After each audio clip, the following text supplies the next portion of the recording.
All right, moving now to the war with Iran. There's been a temporary pause in the fighting as the White House says it's considering escalating military force against the country. But now, a new report says that might not happen. ABC's Matt Rivers has the latest reaction from lawmakers. After 2 weeks of trading lethal strikes, a brief lull in the fighting between the U.S. and Iran. But tensions remain high in the region. Over the weekend, U.S. Central Command says it boarded a ship in the Arabian Sea on suspicion of violating the U.S. blockade of Iran before ultimately letting it go.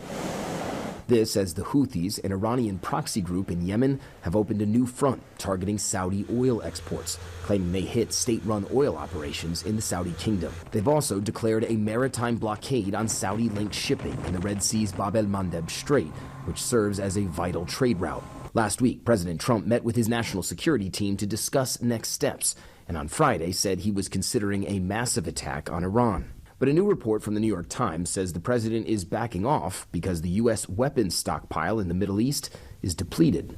We should never have gotten into this senseless war, and we should end it now. I'm glad that they're not going to unload again with a big military strike. That would just drag us more deeply into this conflict. The Trump administration pushing back on the reporting. U.S. Ambassador to the UN, Mike Walls, telling NBC, I want to be crystal clear. The U.S. military, and I've verified this every which way, has everything that it needs to conduct this campaign as effectively as it needs to be. And I have to tell you, the people that are leaking this nonsense deserve to be in jail. The White House tells ABC News the president prefers a diplomatic solution with Iran, but retains all options if attacks continue on the U.S. or allies in the Strait of Hormuz. On Tuesday, Israeli Prime Minister Benjamin Netanyahu is scheduled to meet with President Trump, their first face-to-face since February, where he then argued for joint U.S.-Israeli attacks on Iran just days before the start of the war.